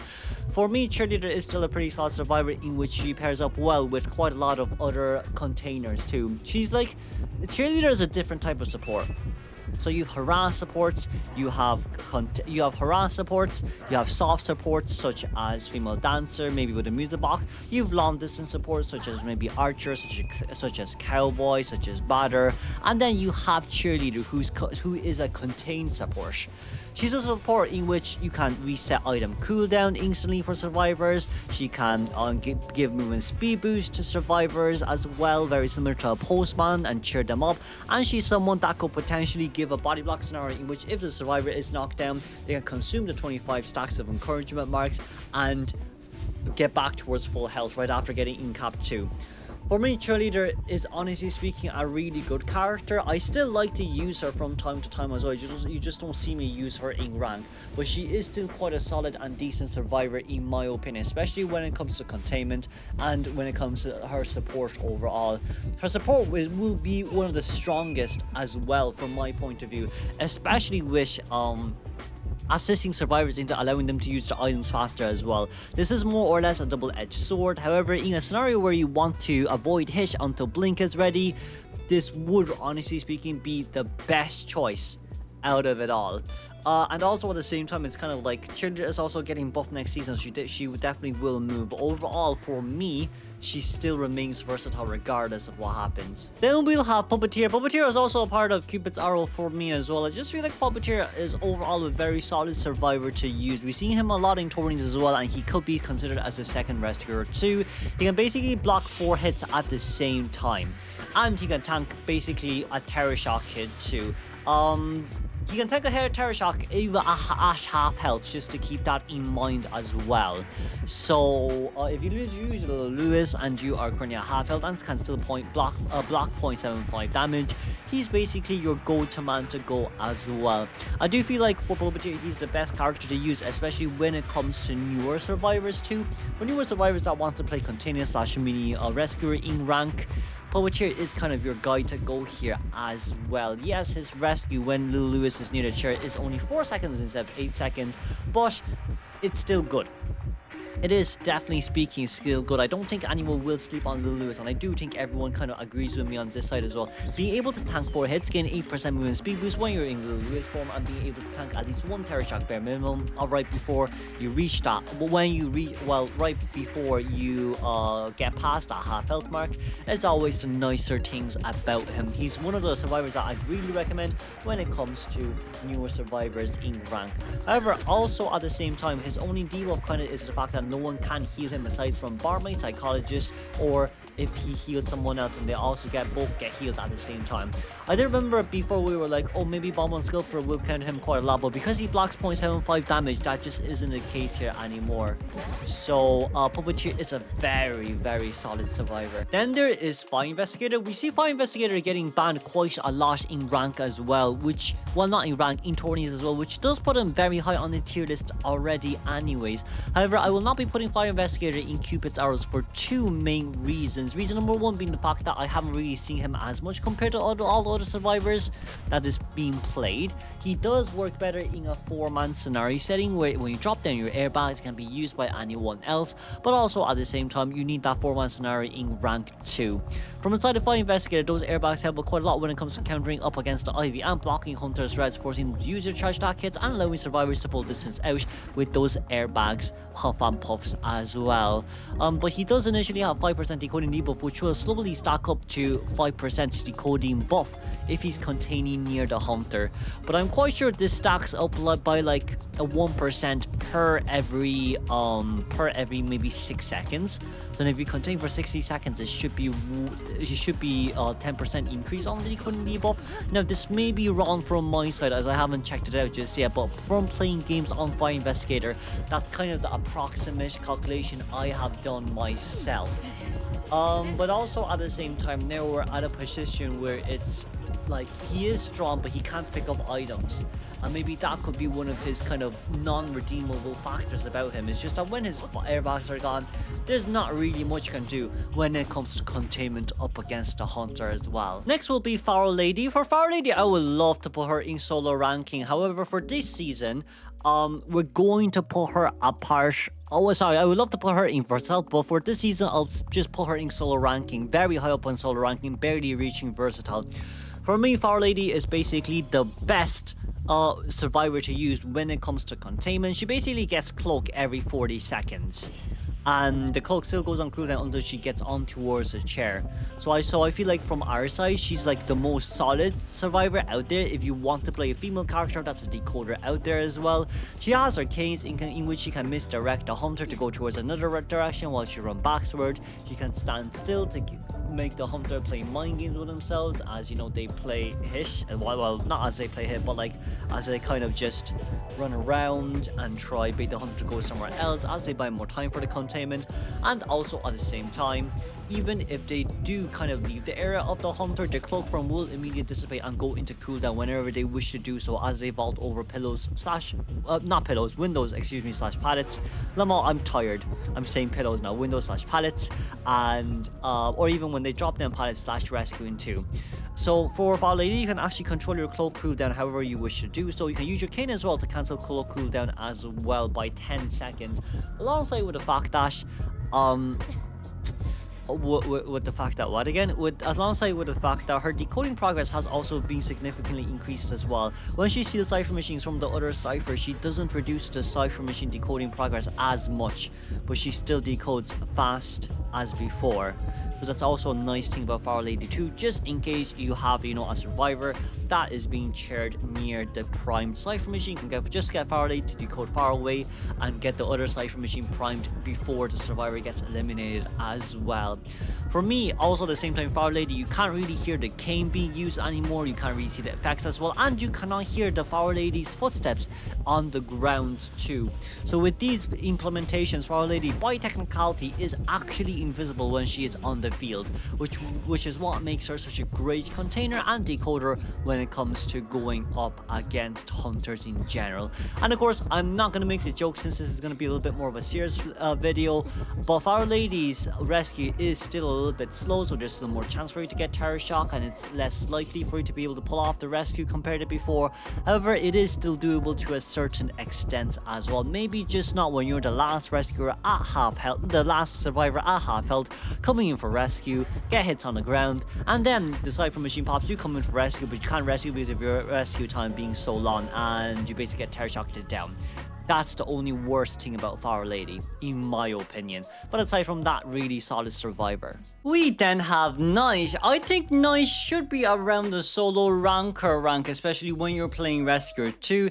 You could potentially put him up a little bit higher on Versatile, but I don't think in one sense that Knight can be higher. He doesn't really have any support ability aside from using his predictions, but that at most buy you 8 seconds if you predict well, or if the hunter doesn't hit. There's kind of a lot of issues when it comes to Knight as well. It's just that you have to be very close within the nearby vicinity to give those harasses, and if it's not a single hit hunter, you are a little bit cooked. In multiple ways, by the way. From the side of Knight, what we can say about him is he can also rescue twice too. He can rescue the first time if he predicts well with his Toy Turner, and if he still maintains full health, he can rescue the second time with his other mini Toy Turner, in which he can block a chip hit for 8 seconds. Not a chip hit. Well, yeah, he can block a chip hit for 8 seconds. Yeah, that is right. So if you got a basic hit, it'll only deal 0.25 damage instead to the survivor. What I'll probably say is from the side of Knight, it's not a bad thing what he has. He does have 20% decoding debuff though, which I feel like is the biggest issue of it all. However, his containability is also really good up against single hit hunters. So like, you shouldn't have any issues up against the likes of Hellenberg. You shouldn't have any issues up against, you know, the likes of who else is there? The likes of, let's say, maybe Soul Weaver when she gets close towards you. You shouldn't have issues with Geisha after that. You shouldn't have issue with a lot of these hunters in general, especially Ripper too, or even Naya, just because, you know, when you like it's up against the characters who either A, when they use their ability, they can use their basic attack, or B, when they use, or B, oh, they only have basic attacks. So that's kind of where we are at right now as well. We do see Knight being used quite a lot, and often too up against the meta characters, but since they do get banned so much in rank anyways, I can't really consider him up any higher.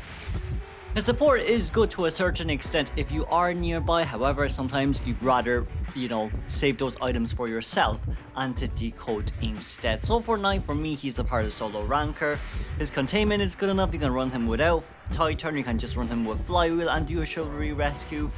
Very similar to Cordy in a sense, but without the gun, and he has 3 items. Meteorologist. Meteorologist will be a part of Cupid's arrow. Meteorologist is always very high up in the rankings for me. I'll probably put Meteorologist in between Seer and Antiquarian. I say Meteor is better than Seer. just because of the fact that I feel like her containability is way better. You mainly use your clouds to push back the hunter. You can use 2 clouds as well to fly over objects, and including the fact that you can also use your rain clouds to heal survivors. Overall, Meteorologist is kind of like the easy version between Patient and Acrobat and all these characters. She can move very fast across, you know, with her clouds as well, which is why she only has 2 usages, because there's no point in having Patient nor Acrobat anymore if she has 3 clouds that can travel further distance than the other 2 survivors, which is kind of why I see why Nettie nerfed her. But she's still on top of the list. She's still very, very, very high up. She can loop any like long pallet or window or like first stop for a really long time. She can go upstairs towards small boat. She's easier to use as well. She's not as hard. She doesn't have that much of a hard learning curve. She can push back hunter. She can mini harass sometimes. She can heal from a long distance. She doesn't have any decoding debuff. Does she? No, she doesn't have any decoding debuff. Unless she does, then I might be wrong. But even if she does have a decoding debuff, it's only 10%. What else is there? She can see dungeon if she's the last survivor on the field. So like, realistically speaking, if you are last chase, if the hunter is chasing you as the last character that's on the map right now and you know where dungeon is, you definitely know where it is because it's outlined for you in yellow. She's overall a very, very, very solid character. I don't think I know a lot of people say, hey, Meteorologist needs a buff. She probably doesn't, realistically speaking. They're just trying to balance her out a little bit more, just so then like you're a little bit more, how do I say, you don't just use your items without a brain, which is the harsh way of saying it, but you don't use it recklessly would be the right way to say it. Because like, even from the side of Acrobat, even from the side of Patient, there is still a chance to cancel those items. However, from the side of Meteorologist, the moment you get on your cloud, you're not going to be able to, no one's going to catch up to you even if they use their abilities.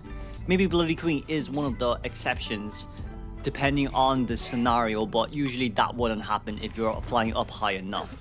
So like, from the side of Meteorologist, a very, very, very decent supporter, container, and decoder overall, and she's also a good rescue too, which is why I kind of say she's like a toy merchant when she comes into rescue. Very, very, very strong overall. We then will have Archer. Archer is definitely up here, a part of Cupid's arrow. I know a lot of people in NAEU don't like Archer. Unfortunately speaking, she is strong. I mean, it's like a survivor with 3 flywheels, realistically speaking, or 2 bare minimum. 2 flywheel bare minimum, let's say if you brought knee-jerk reflex. But like, Archer is just one of those characters in which, by technicality speaking, right, if the hunter is about to hit you, you can use your crossbows to dash back, and then if you're near a pallet slash window, go in between it and then drop the pallet down. If not, use your arrow again to stun the hunter if you're at a very bad spot and if you need to pull away. Archer has 3 items, guys. Archer has 5 items. Sorry. She has 2 dashbacks, which is her 2 mini flywheels early game. You can bring flywheel with her. She also has 3 bow and arrows. Even if you're bad at landing those bow and arrows, what you can do is dash back first and then land the bow and arrow to stun and then run away. When you use your crossbow, which is a dashback, it gives the hunter movement debuff. So it's very, very, very unlikely that you will get hit by the hunter when you're dashing back, unless they have already pre-animated their attack animation. Then that kind of is your fault, because you should have reacted on time and looked back, because it's very similar to flywheel. So you've 2 chances of flywheel. You have another flywheel brought from the persona if you do bring flywheel, and you 3 bows and arrows to use as well.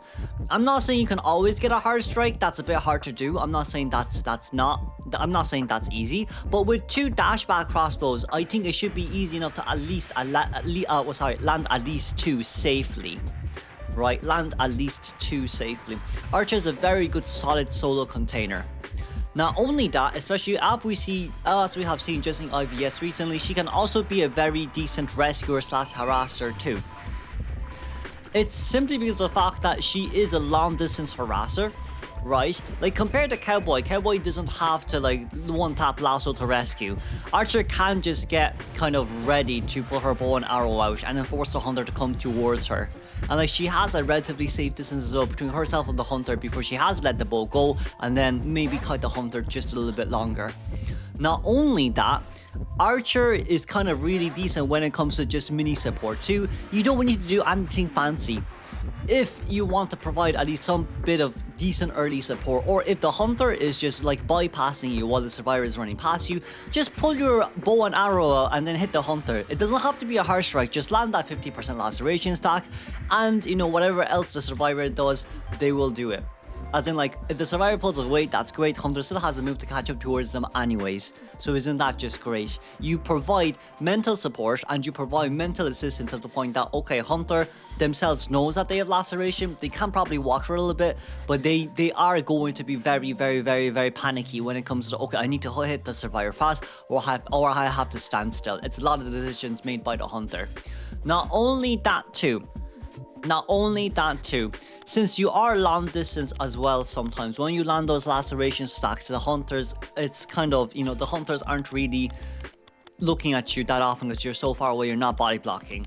And because of that, you usually can't get the harassing quite well too.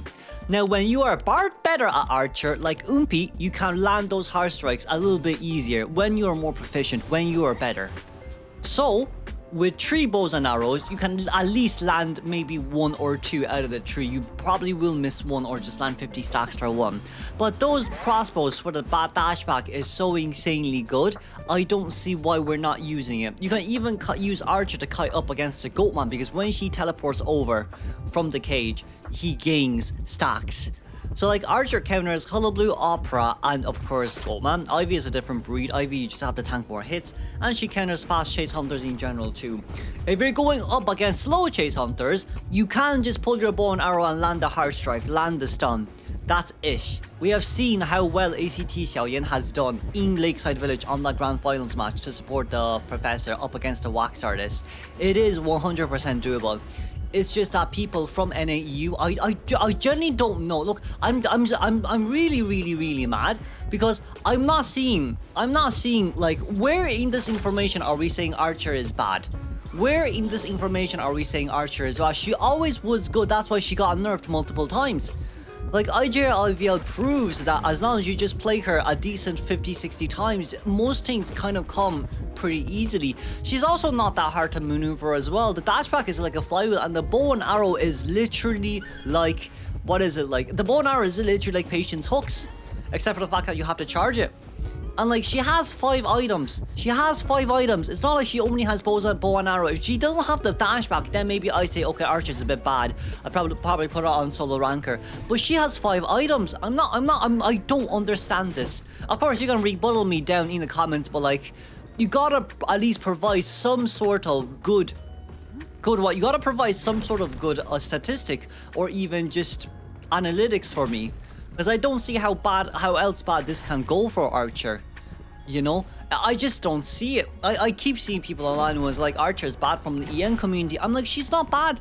She's genuinely speaking not bad. She's absolutely decent. Now, you can argue me when it comes to the lucky guy argument, but once again, I don't think he's really that high up. I think he's jack of all trades but a master of none. And if he gets chased by certain characters, it's a bit oofy. However, he doesn't get chased, he's definitely very strong. But like Archer, I think I will die on this hill.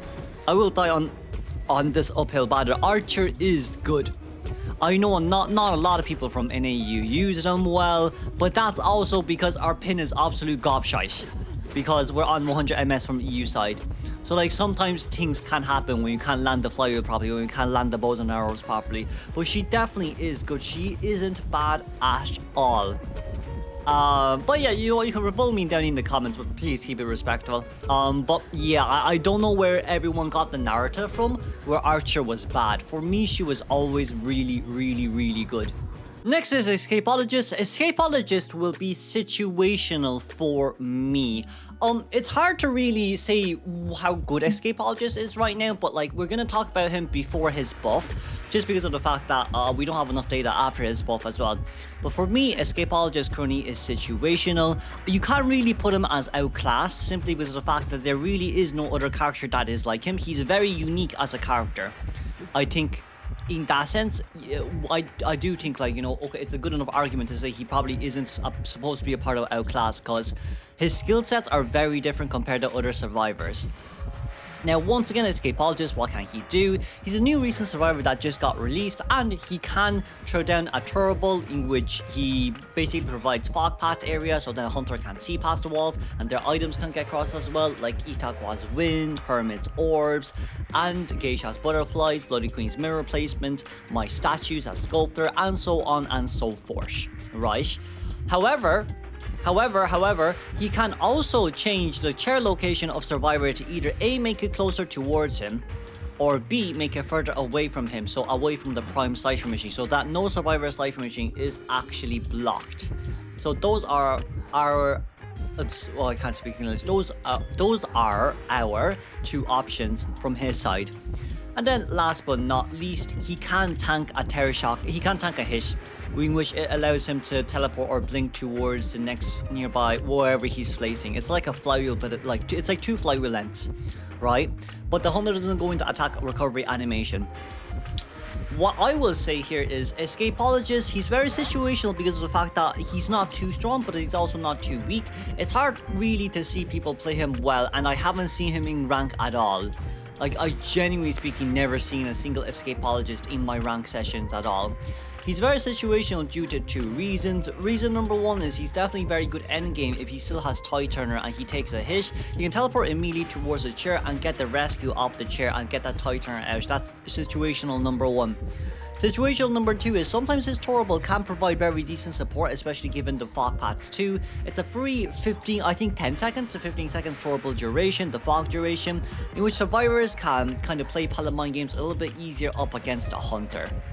That's part number two. And then part number three of Escapologist is him.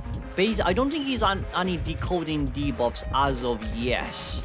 I don't think does he have any debuffs in general? The last time I saw him, I don't think he has debuffs in general, unless he has a cipher machine decoding debuff, since he is kind of a support / rescuer. But like, I would say the nice thing about Escapologist is when he changes survivors from one chair to another, you buy 5 extra seconds for survivors on chair. So like, they sit on chair for 5 extra seconds, simply because of the fact that the chair countdown doesn't go on, isn't going into cooldown when he's changing survivors chair on chair basis. So that's kind of like why I say, okay, he's situational enough, he can buy time on chair, very similar to Gardener, dismantling the chair. He can make the chair closer to him, so the cipher machine can either A, not be locked because the hunter is camping while camping the chair, or B, because the rescuer is too far away, and then we don't want them before half rescue. For example, a Mad Eyes, very good Mad Eyes counter, or even Bomb-on counter.